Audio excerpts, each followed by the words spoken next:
In News and Views this month, we start out in Anoka and talk with City Council person Carl Anderson, who gives us an update on all things Anoka.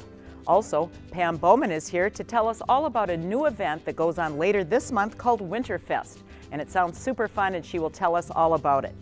Now, did you ever wonder where that big, beautiful Christmas tree comes from in front of Anoka City Hall? Well, Matt found out all about it and he will let us know what he learned. We'll also hear what it takes to get the city of Anoka snowplowed every time it snows.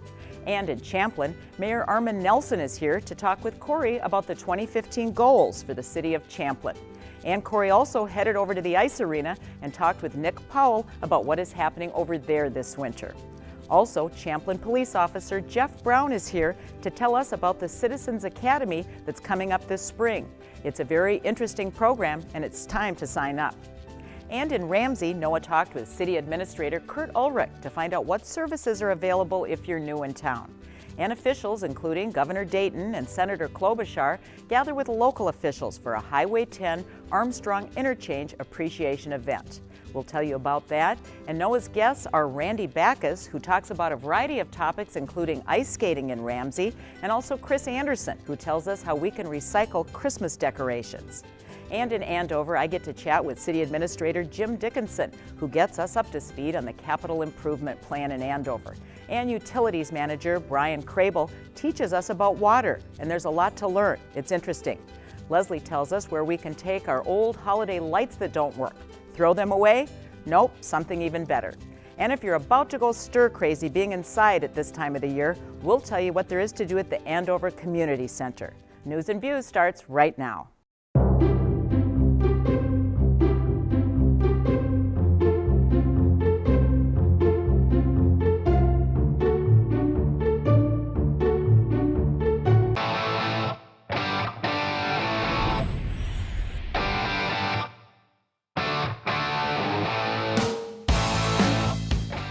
Thanks for checking out QCTV. We are your source for local programming in the area that includes Anoka, Champlin, Andover, and Ramsey. Our goal is to bring you stories about the people and the places in your community.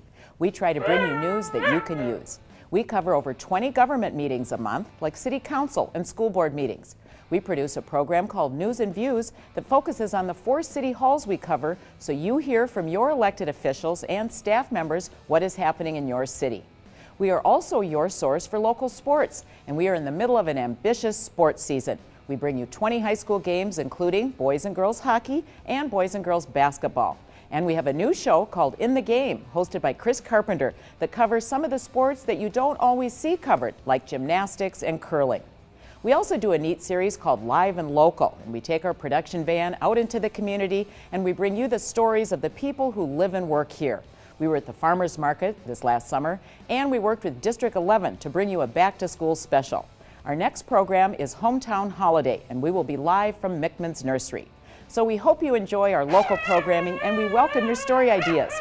Give us a call or shoot us an email if you have a story idea. Again, thanks for watching QCTV.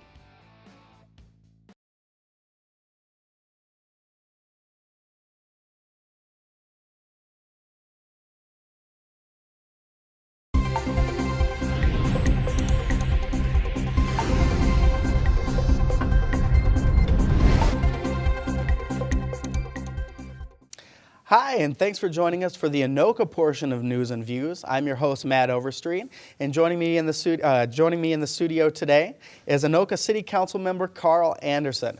And today he's going to talk to us a little bit about the year in review in Anoka. So thank you for joining us today in the studio, Mr. Anderson.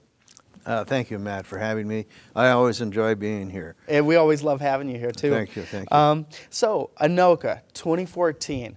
What are some of the things that we accomplished this year? What are some of the milestones or some of the big issues of the year? Well, we've had a little development, quite a bit of development going on in town. We're very proud of the buildings that the Volunteers of America put up north of the railroad station up there.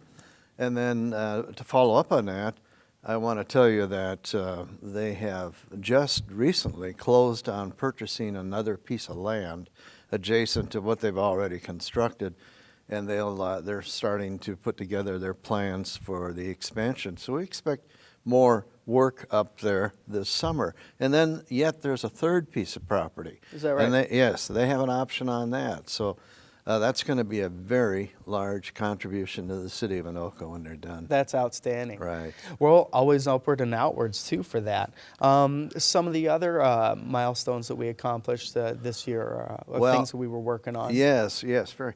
We were very pleased to introduce a new residential development in town.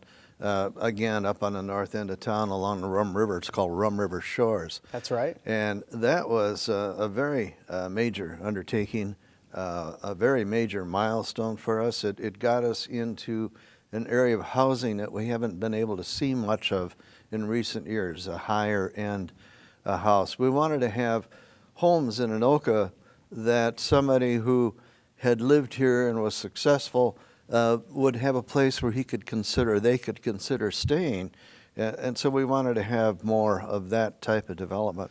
And so in spite of people that thought it was just ridiculous to have that kind of development in town, we went ahead and it's been successful. In fact, that developer is moving on to another piece of property adjacent to that site. It's going to be a little different in that he's instead of adjacent to the river, he's going to be adjacent to one of the highways up there. So the level will be scaled down somewhat, a little smaller lots, but it's also going to be very nice subdivision up there. And I know that that's something that, like you say, that the bracket, the people who are looking for homes in that bracket, we're certainly looking forward to having, because the last I checked in on that project was a few months ago, and even at that point, it seemed like it was at least well over 50% already spoken for as far as a lot of those properties. So I know that's going to be a big, huge thing. Well, I know that's going to be huge for the economic development for Anoka. So speaking of economic development, what are some of the things other places where we kind of branched out and made some achievements in 2014? Well, we, of course, have a very ambitious street renewal project going on all the time. And I say the word problem because street and utility renewal is a real problem for small communities like ours. Sure. And but an earlier city council a number of years back set some rather ambitious goals to, in spite of economic downturns, to continue to rebuild our streets and utilities. And we have every council ever since has picked up those goals. And in spite of the downturns, we have continued to rebuild streets and drag our town up by the bootstraps. And we have an ambitious program again for next year. It's a wonderful thing that no matter how ambitious the goals that Anoka sets for itself, it still manages to achieve those goals. Well, really quickly here as we're wrapping up, if Anoka had to have a New Year's resolution for 2015, what do you think that would be? It seems like what we do on a council level every year, as soon as a year goes by, we start planning for the next year. And it goes on and on. We have to decide how many trucks to buy and how many people to hire and what have you. So our goal then is always to do this without increasing the levy. And we have been successful in keeping a levy at the same rate for many, many years. I don't know that we're going to be able to keep doing it. I think eventually we're going to have to sneak it up a little bit. Sure. But we have, so we've been very successful, and I see that coming. Well, thank you so much for talking with me today, Mr. Anderson. It's always a pleasure, and well, as usual, we'll look forward to having you on again as soon as you'll come. Well, thanks for joining us again. And coming up, we recently had a chance to talk to a few people who are in charge of the selection and the decorating of the Anoka Christmas tree. So we've got that for you in a video coming up next. So we get a lot of questions about the Anoka tree lighting event and how the whole thing works. As many of you know, this is not something that just happens in a week or two of planning. We actually start the planning process in early spring as we begin a process of trying to find the tree. So how do we find the tree? The city doesn't have a big pile of trees growing on some lot, or we don't take them from Greenhaven Golf Course. We go out to actually the residents of Anoka through the city newsletter each year, and we ask them, hey, do you have a tree that's gotten too big, that's potentially going to be a problem for you as it ages? and people respond to that. So I have a small group of 3 people. We go out, we look at the trees that people have given us to say, hey, we'd like you to consider it. We pick the best tree and we process it, meaning that we will then connect with the City of Anoka staff, and some of their workers will go out, they will get that tree down, they will bring it down, they will put it in place in front of City Hall, and it then serves as the official tree of the Anoka Christmas tree lighting event. After the event is done in January, the city will then grab that tree, they will chip it up into mulch, and they will use it in the Anoka Park system. So we are a fully recycled situation that happens here. Our process with the tree is we get involved after the tree is selected through the donation process, move the tree to City Hall. We decorate it from there. The tree itself, there's 3,500 lights on the tree, LEDs, and we run 30 circuits to feed the light from a control panel. My take is when the thing actually comes on, everybody says, woo, I go, phew, man, I'm glad that worked. And we're back. Thanks for coming back with us. And now joining me in the studio is Pam Bowman. And Pam is the City of Anoka's communication coordinator. And she's going to be here with us today to talk a little bit about Winterfest. So Pam, thanks for joining us today. Thank you. So let's start off. Let's tell us exactly what is Winterfest. Okay. Well, for 2015, it is going to be on January 31st. It's a Saturday. It's an all-day event, and it's at Greenhaven Golf Course and Event Center. But I should start by saying in 2014, we started off earlier in the year, and we had a 5K cross-country ski race. And for 2015, what we want to do is build on that. And so we're going to have indoor and outdoor activities. And some of the things we're going to feature are artisans, musicians, and a wine and beer tasting. All right, that sounds right up my alley already. Now I know that there's going to be a fine art show. Can you tell us a little bit about what kind of art we can expect to see there? Sure, we're looking for local artists, and what we're trying to feature is 20 to 25 exhibitors, and we've got some applications in already, so we're reviewing those, but we're looking for jewelry, photography, paintings, any kind of artwork, but it's all got to be 100% handmade, and we're looking for local artists. Absolutely. That's great that we can feature local artists Yes. like that too. Now I know that you mentioned outside and indoor activities. Can you tell me a little bit about some activities for some of those that like to stay inside? In addition to the fine arts, we'll have the wine and beer tasting, and that their tickets are required for that, $10 in advance or $12 at the door. Obviously, you have to be 21 years or older to enter. We'll have wristbands. But you can buy those tickets online in advance at the city website. You can also get them at Better Value liquor stores and at City Hall in our Parks Department. In addition to that, we've got live music. We're going to feature 3 local artists. They'll each play for an hour from 5 to 8.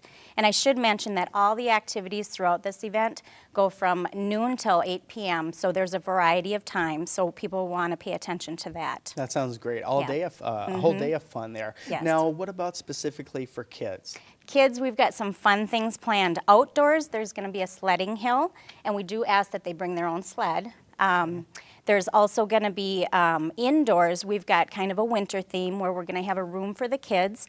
They're going to have, it's all free. We've got a coloring contest, face painting. We've got crafts that they'll put together. And then also we've got 2 feature movies that we're going to play. So they're winter themed, so they can expect that. And I should add that while supplies last for some of the crafts and so forth. Sure, sure. Well, that sounds like a lot of fun. I can't wait to bring my kids to that.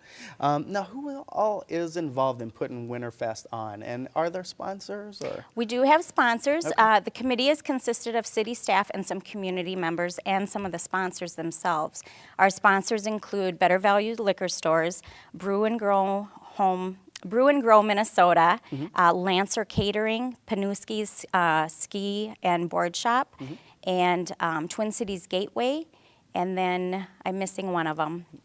Well, Greenhaven Golf Course, of course. Of course, Yes, absolutely. yeah. And I should mention, I didn't mention the ski race, but we have that, the 5K. People can register online for that at greenhavengolfcourse.com. Okay. And then we also have what Panuski's is sponsoring is a free demo for cross country. So they'll Oh, want to wow. watch for that too. Well, that sounds like a lot of fun. Yeah. Well, I know this is going to be something that's absolutely great for the community, and absolutely, and if I'm not mistaken, too, there's going to be some donations now that for is it? Oh, we're taking for the food shelf. Oh, that's yes, right. Okay. Yes, if anyone would like to contribute to the food shelf, please bring some non-perishable food shelf items or monetary donation, and we will collect them at the door. Absolutely. See, Yes. what a wonderful thing Yeah. for the community, and a humanitarian effort in that way as well. I know this is something that Anokans and everybody in the surrounding cities can look forward to and have a lot of fun at. Well, coming up recently, I got a chance to sit down with some of the members of Anoka's Public Works Department, and we got to talk a little bit about snowplow safety. So we're going to check that out in an upcoming video right now. Now that we're in the thick of the winter season, snowplows are going to be an increasingly common sight on our Anoka roads. So we consulted the Anoka Public Works Department to get some tips about safety and sanity when dealing with snowplows. Tip number 1, keep your distance. When driving, make sure to give snowplow drivers room to work and to avoid having your vehicle hit by flying material. Tip number 2, seriously, keep your distance. Make sure never to drive right alongside a snowplow as they may suddenly move sideways. Tip number 3, don't get towed. Snowplow crews have difficulty moving around cars parked or stranded on the street, and any cars left in the street during restricted times will be towed at the owner's expense. Plus, the owner will receive a ticket for blocking the street. And tip number 4, keep it in your own yard. When snow blowing your own private driveway, make sure that you are not blowing the material onto public roads.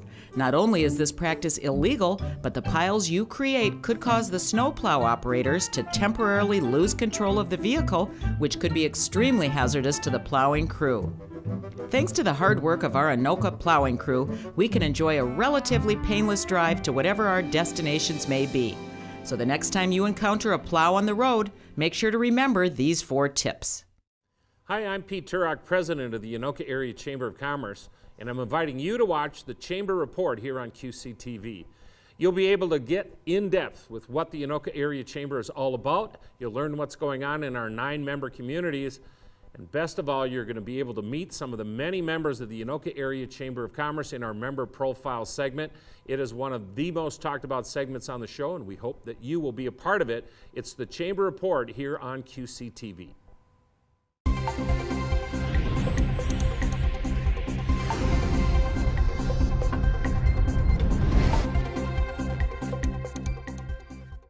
Welcome to the Champlain segment of News and Views. Returning once again, I am your host, Corey Lang, and we're here to talk about law enforcement and public safety. Not only is that important in the city of Champlain, but it's important in every city. So joining us to talk about the Champlain Police Citizens Academy is Officer Jeff Brown. How you doing, Jeff? Great, thank you. Thanks for joining us. Thanks for having me here. Yeah, so can you give us a little background on the Champlain Police Citizen Academy? Right, I've been organizing the Champlain Police Citizens Academy for about the last 16 years. What it is, it's a free 7-week course hosted by the Champlain Police Department that allows citizens an opportunity to see what it's like to be a police officer. And it's kind of a hands-on experience. We talk about a lot of different things about patrol tactics, DWI, investigation, but we also have citizens experience things like they would normally, like talking to a medical examiner. So they get a time to experience what it's like to be the real CSI, which is quite a bit different than what they see on TV. Crimes aren't solved in a 30-minute show. Sure. But there's a lot more science that goes into it that you don't really realize. But DWIs is another important topic that we go over. We actually have a role player play a drunk person, and we go outside and we conduct a traffic stop and have the citizens see exactly what it's like to pull over a car and why we're pulling them over, go through the field sobriety, PBT, and then ultimately we'd bring them back to the Champlain Police Department for testing. So we go through that whole thing. We also have a tour of the Hennepin County Dispatch Center, which has, as of this week, moved from Golden Valley to Plymouth. So it's really a state-of-the-art facility, which it always has been, but now it's even more sophisticated. Okay. We actually take participants to that facility. We have a bus that brings us all there together and returns us.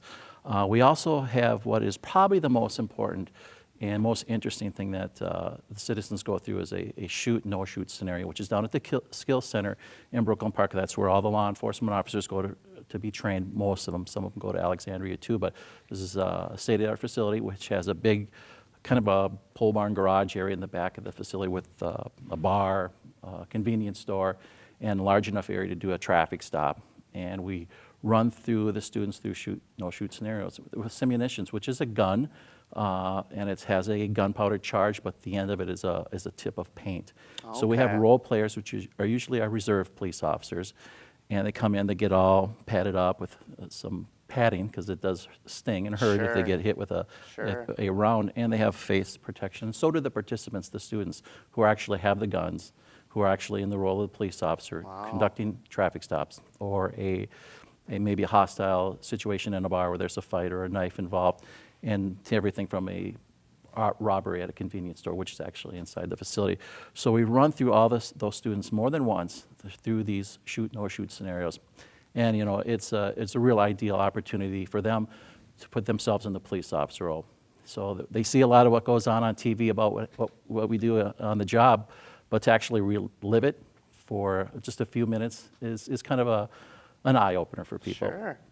No, that's fantastic. I know QCTV have covered it a couple years in a row. I think you guys have like an award ceremony at the end. Yes, we do. Kind of like a, hey, thanks for for participating. No, it sounds like a great program. If somebody wants to get involved, how can someone do that? Well, on the bottom of your screen will be my email address. Just email your information, primarily your phone number, and I'll give you a call back and I'll get you signed up. Great. Pretty easy. Yeah, or you can give me a call. Okay, that's awesome. No, it sounds like a fantastic program. We encourage people to check it out. We want to thank you so much for being here, Officer Brown, to talk about the Police Academy. Come and get signed up. Yeah, absolutely. All right. The City of Champlin has recently held a couple of town hall meetings in regards to an intersection on West River Road. QCTV recently hooked up with City Engineer Tim Hansen to get a little behind the scenes on what's going on there. So let's take a look.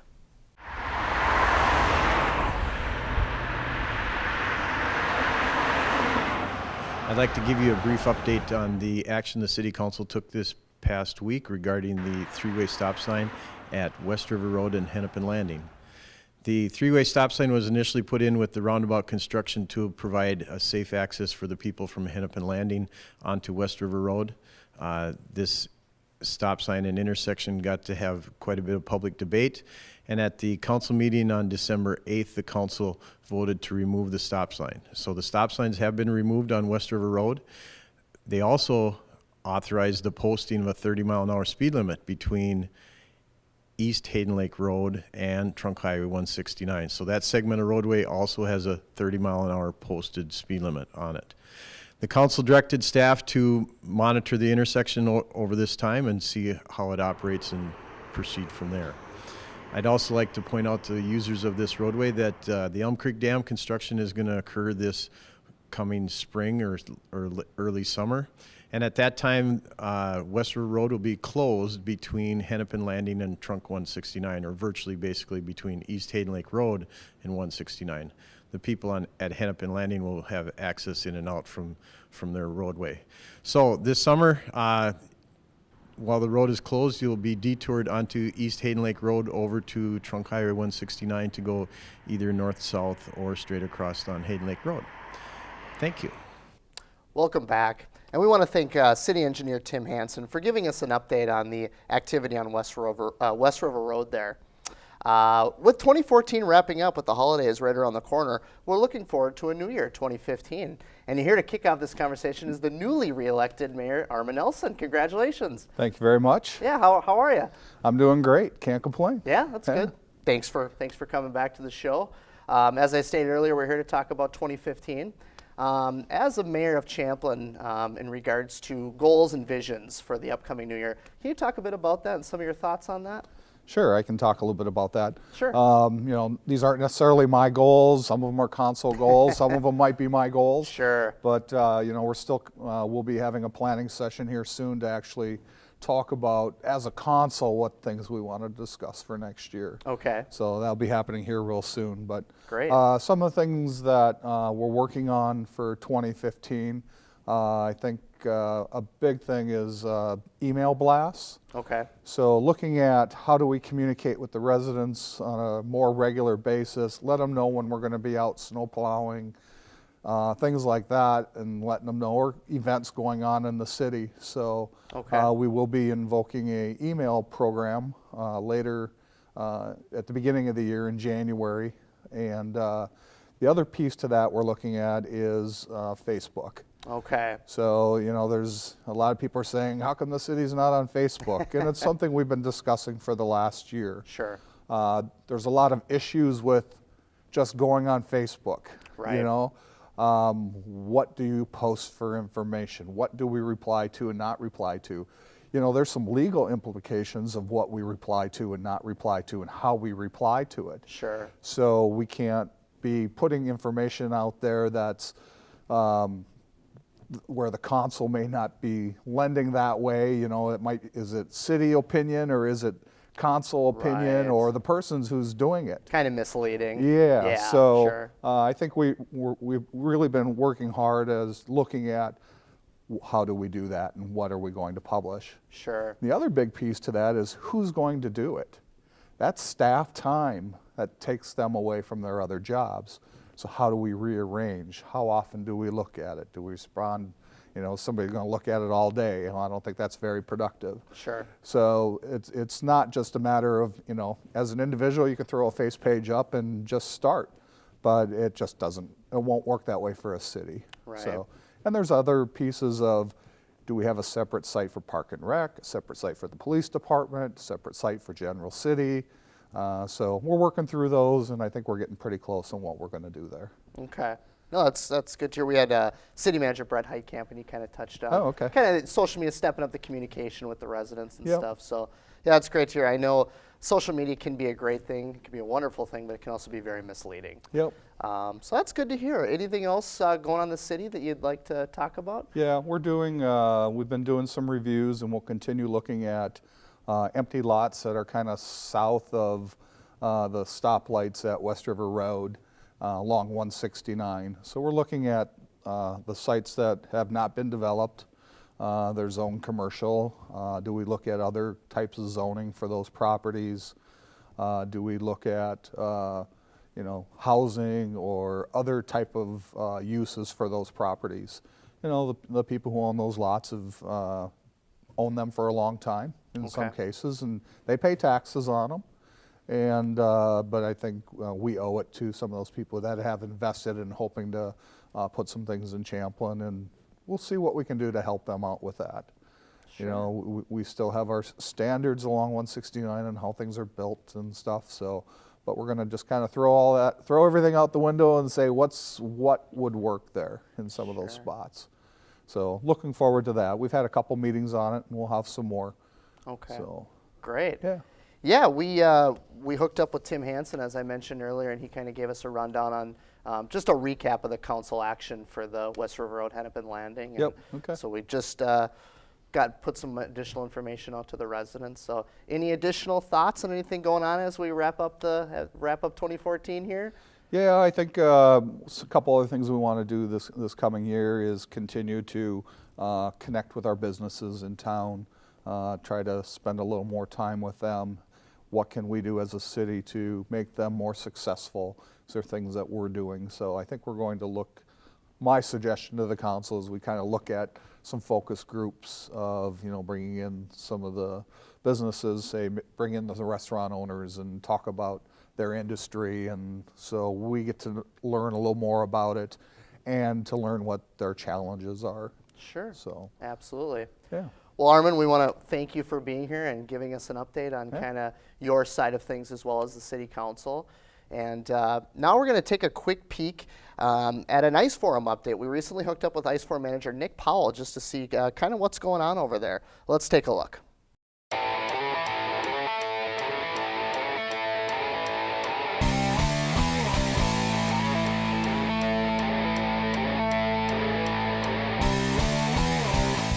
The Champlin Ice Forum is a fantastic asset not only to the residents of Champlin, but to anyone passing through who enjoys indoor skating, party room rentals, or likes to sit in on a hockey game. We had an opportunity to hook up with Ice Forum Manager Nick Powell for more information. We host Open Skate Monday through Friday. It's 10 to 11:45 a.m. Saturday evenings, 6:30 to 8 p.m., and then Sunday afternoons, 1:30 to 3 p.m. And we also host a adult open hockey, which runs Friday morning, 6 to 7 a.m., and Sunday evenings, 9:30 to 10:30 p.m. That will be changing in January on the 18th. We're going to now run a adult hockey league instead of the adult hockey, open hockey. So January 18th, we'll no longer be running an adult open hockey on Sunday evenings, but it will be a adult league, which you can sign up through Adult Hockey Finder. We do provide two rooms. We have a large and a small room. The large room holds up to 75 people. The small room holds up to 40 people. We have birthday parties, any kind of special occasion that we rent these out for. We also provide a party package with the open skate, and those prices are 15 skate pass is $70, and this 8 skating pass is $60 for residents. Non-residents is a $10 upcharge. So the ice forum is located off of 169 and 120th Avenue. We are actually located behind Lifetime Fitness. Our website is at www.ci.champlin.mn.us.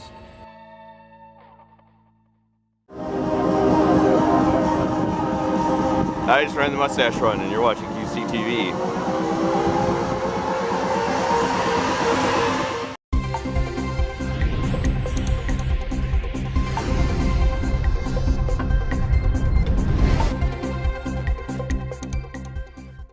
Hi, I'm Noah, and I'm here to get you caught up on what's happening in the city of Ramsey. My first guest today for the Ramsey segment is City Council member Randy Backus. Randy, thanks for joining me. No, it's a pleasure to be here with you. Thank you. Excellent. So we have a lot to talk about. Let's start off right away with the dissolution of the Ramsey HRA. Could you talk a little bit about that? Sure. The Ramsey HRA, or HRA stands for Housing and Redevelopment Authority, and it was basically put in place to provide a way for the city to clean up blighted areas. And so it's a separate tax levy. It's not on, you could call it off the books, sort of. It's something that doesn't go into the tax capacity rate, the tax capacity rate is something that people use to kind of compare the effectiveness of the city's financial stewardship, if you will, compared to other communities around us. And so it's kind of something that's not calculated into that. We also kind of felt as the city council that we weren't really using the HRA for its intended purpose, which is to clean up blighted areas. Mm-hmm. It kind of morphed into an economic development tool. And so as part of our effort, our strategic planning and the strategic imperative to be more transparent, we wanted to get those dollars back on the books, so to speak, so people would see that levy as part of our overall spending. And that way, it's more of a fair representation of how the city's performing with their tax dollars. And so, as a council, and by the way, the HRA is the exact same body as the council. It's just a separate legal entity. But yeah, if you've seen our meetings, it's the same people, all the council members. Right. And so that was another reason why we wanted to kind of hand over this economic development function back to the EDA, mm-hmm. which is more a group of just regular citizens that want to help out and get involved. And so obviously the city council will still have final say in anything that they do or recommend. But it's just a way as a council that we could be more transparent with our citizens to dissolve that HRA, stop levying those separate dollars. In fact, some of those, some years that we levied for HRA, I think 2 years ago got as high as $500,000. So that's a pretty significant piece of our budget. Sure. Not on the books, so to speak. Mm-hmm. So we just wanted to kind of rein in that HRA, get the dollars back on the books, and kind of use those dollars for more of their intended purposes through the EDA body. And this is effective immediately? It's already in effect? We just passed the resolution. Okay. I think at our last meeting of November, or maybe the first in December. I can't remember. The dates are kind of starting to run together. Sure. But it's effective January 1st. Okay. So starting in 2015, there will be no separate levy for the HRA. Excellent. It'll all go through the EDA.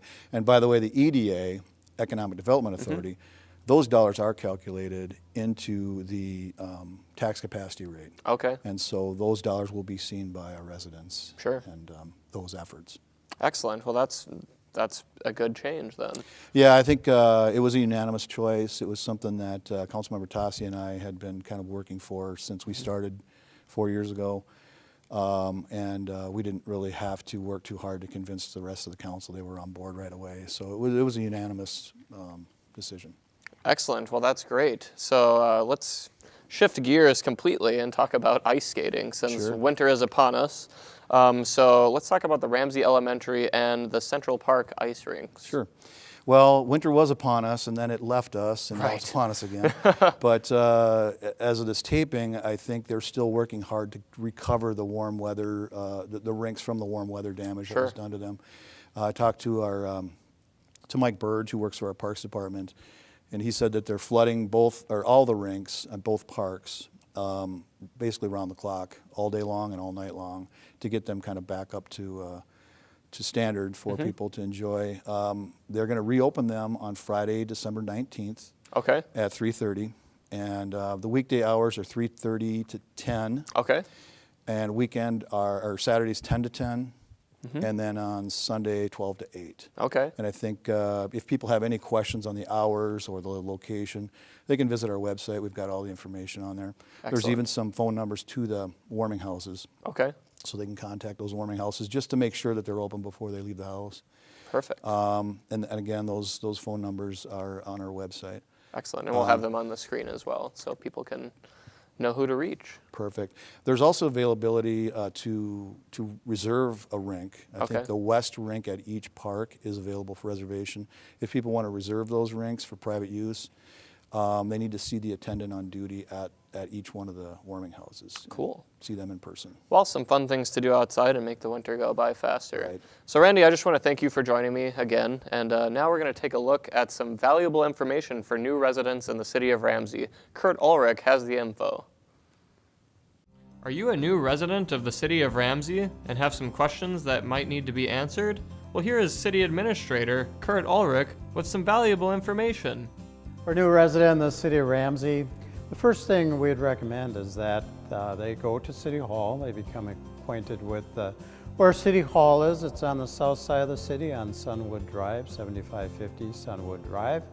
And at our front desk, we have a new residence packet, which can be used by residents to gain some familiarity with the city. We have a number of maps in there, a bunch of information about what it means to be a resident of Ramsey. And there's some information about different regulations, city amenities, such as parks, bicycle trails, shopping, and that type of thing located within the city. You've probably noticed by now that Ramsey has a lot of fun activities.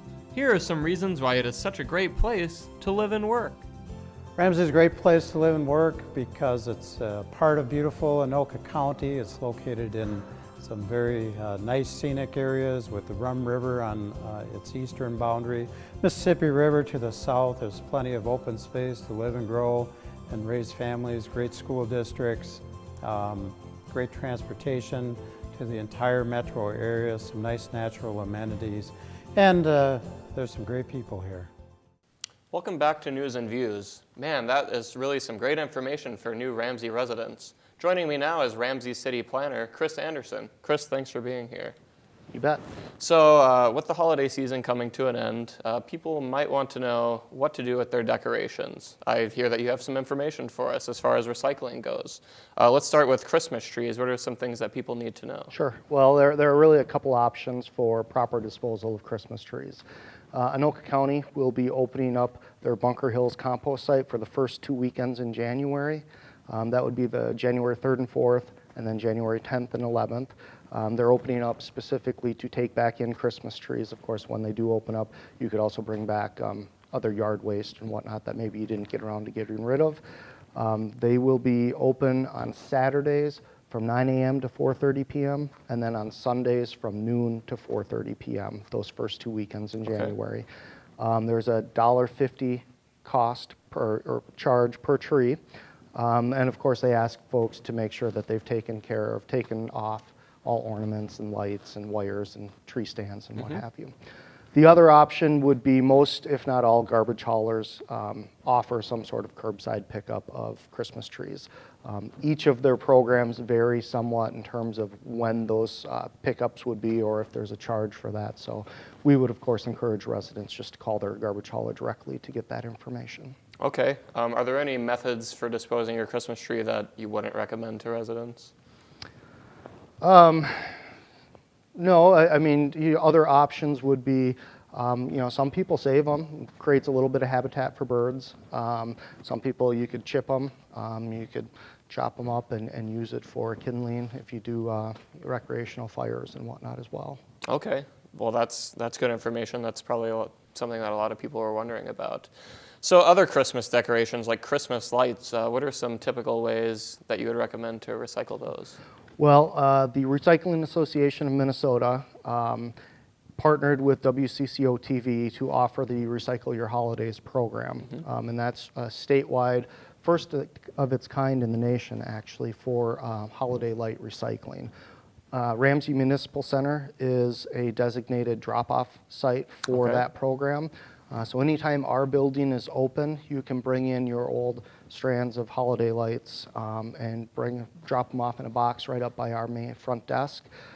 So whether you're making the switch to more energy efficient LED lights or you've come across some strands that just don't work anymore, this is a great opportunity. There's no cost for you to drop the lights off.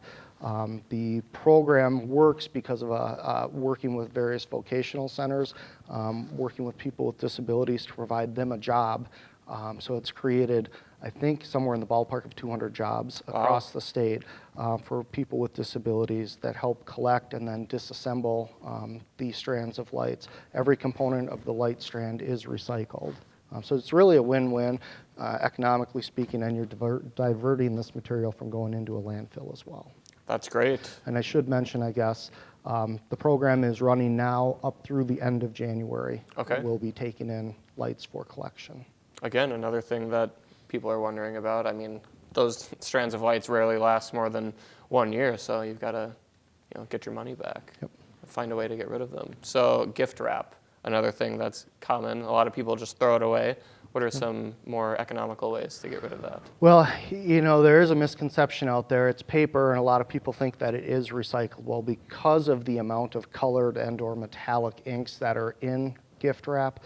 It's actually, quite frankly, viewed more as a contaminant to paper batches. That takes a huge amount of bleaching agent to mix in to get a new batch of paper to the proper whiteness that they're looking for. Okay. So what is actually recommended is it should be diverted, it should be placed in your trash as opposed to in your recycling bin. Now, if you want to cut down on some of that waste, some options would be trying to save it and reuse it next year, maybe lining old shelves or something with some of that gift wrap as another option. But I should mention the core or the tube that the gift wrap comes on, that's cardboard, and that certainly can be placed in your recycling. Well, I know I definitely didn't know that. Well, that's some great information for the Ramsey residents, and as was all of this. So I want to thank you again for joining me on the show. And now we're going to take a look at an update on the talk of the town, which is the Armstrong Interchange project in Ramsey. Let's check it out. All right, well, we have a celebration event in the city of Ramsey today. The purpose is to celebrate the funding package coming together for the Armstrong and Highway 10 Interchange project. That project is very critical for the city of Ramsey because it provides our first safe crossing over the Burlington Northern Santa Fe Railroad tracks and safe access onto Highway 10. Also very critical for our business community that needs to get their employees to and from work and their goods and services to and from their places of business. We had a wonderful celebration here today. We had a great room full of folks. Governor Dayton was here with us, Senator Amy Klobuchar was here with us, Representative Michelle Bachmann was here with us, Congressman-elect Emmer, and a whole group of folks from the state and county and surrounding cities. In addition to making Ramsey a safer place to drive, City Administrator Kurt Ulrich explained some of the other ways this project will benefit the community. This project really is a start of something bigger, and that's completion of Highway 10 all the way through Anoka. We know many of our residents and our businesses are really hampered by the traffic along 10, and the secret, no secret I guess, to get rid of all the lights, all the traffic lights. And this is really the first step to getting rid of those traffic lights, because there's about a half a dozen lights on Highway 10 now which really jam up traffic in the morning. So this is going to be a great help for both our commuters, our business, our industry, and for the safety of the public. It's really a necessary project.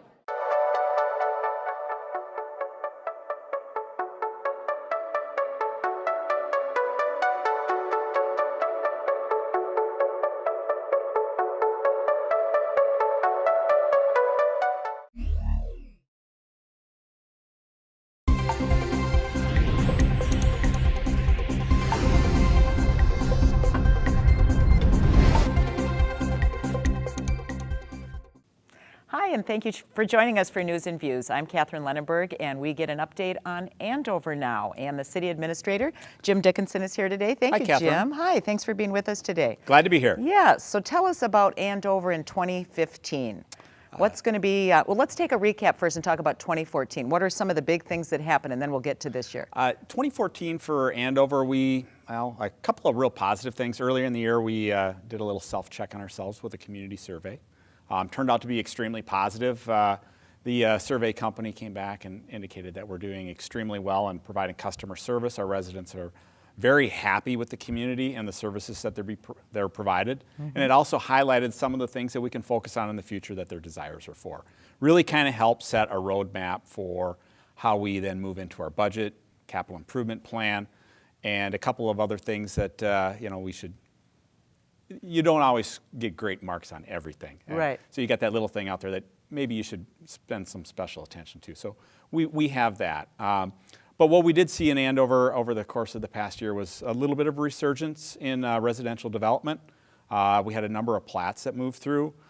We had about 300 to 350 lots in the pipeline, which was a good thing because our lot inventory for our builders was down very low, actually down below 50 lots. So it was very positive to see that the residential development start. And one fairly large commercial project, which just last week we did a ribbon cutting on, started as Measurement Specialties, ends as TE Connectivity. So very much a positive. Started as a 22,000 square foot building, ended as a 52,000 square foot building. Started with 100 employees, going to end up at about 200 employees. That's so, fantastic. From my perspective, a home run. Very good. We ended the year with a home run, so I guess we can say we're rounding the bases right now. Very good. So talk a little bit about the capital improvement plan, and it goes 2015 through 2019. And how come you do it that way, 4 years out? Well, 4 years, really what's locked in is the first year. So 2015, we're going to do those projects. The next year is planning. And really why we go out 5 years is to set up the financial mechanisms, revenues, and fundraising that may need to take place, as we call it, to make sure that those projects can happen. But also what it does is it engages us not only with our staff, but with the residents to find out what's important in the community and then start programming that into fitting the financial stream that we can accomplish these things in. So that's why it's important. Okay, and parks and trails are really big in Andover. Why is that? Well, what's kind of interesting about park and trails is they're actually one of the very small percentage items in our capital improvement plan, but they get the most talk. And that's because that's what our residents love. They love their parks and trails, particularly youth athletics. They utilize our play areas extensively. We tend to host a lot of events for our youth associations, and our trails are really second to none, and is that really what our residents like. It's the opportunity for using it for walking transportation or biking, that opportunity for basically physical fitness for those that like to run, or if you just want to take a walk through the woods. We have all those types of trails and it's available for them. And going back to what we talked about earlier about the survey, was highlighted as being one of the top things our residents like in Andover, is our parks and trails. Okay, and you have big street projects coming up in 2015, big overlay projects. Tell us about that.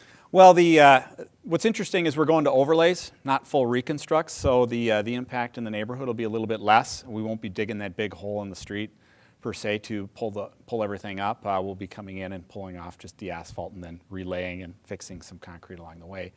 But going to overlays rather than full reconstructs really gets us into a point of making our dollars go a little bit further.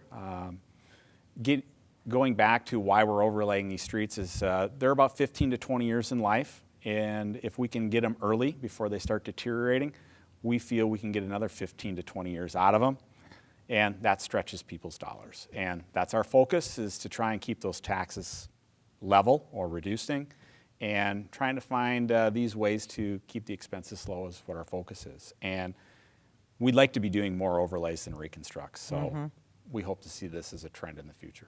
Very good. Well, it sounds like Andover is in good hands for 2015. Well, we got a good staff. Very good. Well, I appreciate you coming in today. Thank you so much. You bet. Thank you. All right. Very good. And now we're going to take a look at what is going on in the Andover Community Center in January and February. Let's take a look. Hi, my name is Eric Sutherland. I'm the facility manager at the Andover Community Center, and I'd like to talk to you about a few programs and events that we have coming up this winter. The Andover Community Center is proud to present a couple great indoor youth programs later this winter. Starting in January, we will offer our indoor youth soccer program for ages 4 through 9. The program is on Saturday mornings beginning on January 3rd. The cost for that is $79, and that includes a jersey and awards. The Andover Community Center offers a great Learn to Skate program. Our Andover Skate School will be held starting on January 10th through February 28th. That's a 7-week program on Saturday mornings. Cost is $79. We have lots of different classes we offer, a basic Learn to Skate program, freestyle programs, adult classes. We also offer an Introduction to Ice program for the little ones. There's options on Thursday mornings or also Saturday mornings. All the information on our Learn to Skate, what classes to sign up for, is available on the city's website or here at the Andover Community Center. There's lots going on at the Andover Community Center. And joining me now is the Andover Water Utility person, which is Brian Crable. You're the manager. Thank you, Brian, for joining us today. Thank you. We appreciate it. I think a lot of people take for granted clean water, and that's what your job is all about. So tell us what you do for the city of Andover. Well, we're responsible for maintaining the water, sanitary, and storm sewer systems to make sure that we provide the essential functions of what we need to do on a day-to-day basis to get clean water to all the area residents and all the businesses. And that is a big responsibility, and there are 6 people in your department beside yourself? Correct. We have 6 employees. Okay, and you have 8 wells and 2 water towers. Tell us how that all works. Well, our 8 wells, 6 of the wells actually pump water to the water plant where we remove iron and manganese. The water goes through the treatment process there, and then we pump from the water plant out into the system, and it fills up our water towers. Our water towers are used for storage, and that's where we get our water pressure from. How does the water treatment process work? Well, we've got, like I said, 6 wells that pump in, and we have about 7,000 to 8,000 gallons a minute of water coming into the plant. And it goes through a process of aeration, detention, filtration, and we remove all the iron, or as much of the iron and manganese from the water as we can, so the water going into the homes is going to be clean. It's not going to be staining a lot of fixtures and everything, so it's very, very clean, and it's very, very safe water. It's very good water. Now, how about the sanitary sewer department? How does that work? Well, the sanitary is just a mode of getting rid of all our waste, and we maintain that system. We have around 93, 95 miles of sanitary sewer lines that we have to maintain. When we do that about 20% every year, we try to get cleaned up. We also have 9 lift stations that take water from certain areas where gravity no longer works, and we pump it up to an area so that gravity can work again. So we have to maintain those pumps. We need to make sure that those things are working correctly so we prevent as many backups as much as possible, because there's always going to be something that does happen out there where things get put into the sanitary sewer system. But maintaining the pumps is a pretty big operation. We end up with a lot of things that end up in these pumps that really shouldn't be there, and our crews are out almost daily to check them to make sure they're working correctly.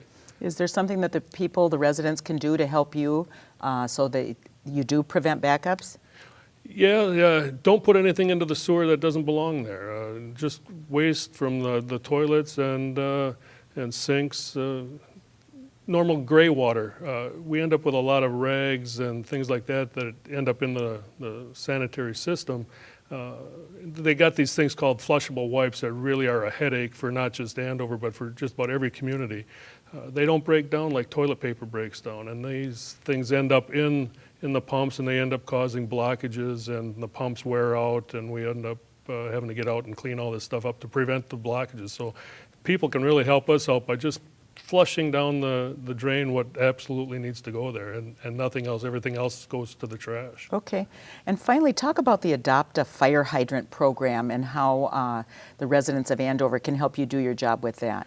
Well, mainly that's going to be for the winter time where they can adopt a hydrant. We really appreciate the help for everybody that does help us out by cleaning out the snow from around the hydrants.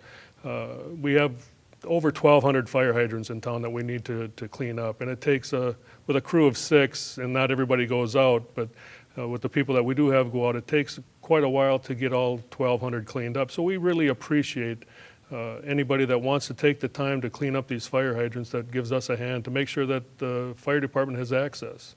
And they can just do that on their own? They don't need to let you know? They can just go ahead and clear it? Just go ahead and clear the snow. It's very much appreciative. Okay, it really is. Very good. Well, we're going to have you back, Brian, in the summer to talk about some of the water restrictions and some of the things that people in Andover can do that will help conserve water.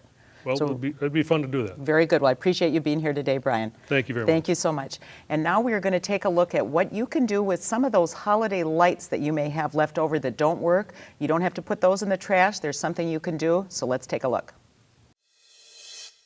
I just want to remind people that they can recycle their holidays here at the Andover City Hall. When your light bulbs burn out on your tree, or when you decorate your house, the light bulbs burn out, or maybe you want the new LED light bulbs. You can bring all your old light bulbs to Andover City Hall, and we will get them recycled for you. We used to have them drop them off until the end of January, but then I realized that snow is on their house and they can't get their bulbs off. So we extend it through late spring. And we keep taking them as long as people keep bringing them. Recycling Association of Minnesota picks up the bulbs, and they take them and get the bulbs recycled. The glass gets recycled, and the elements inside the wires get recycled.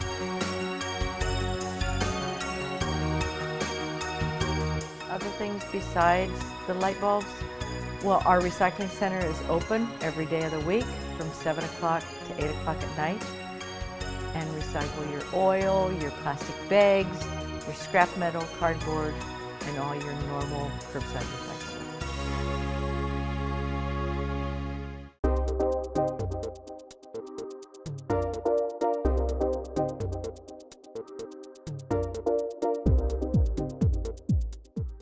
Well, that's it for this episode of News and Views. We hope you enjoyed it. Stay tuned to QCTV for all things local that matters. And check us out online at qctv.org.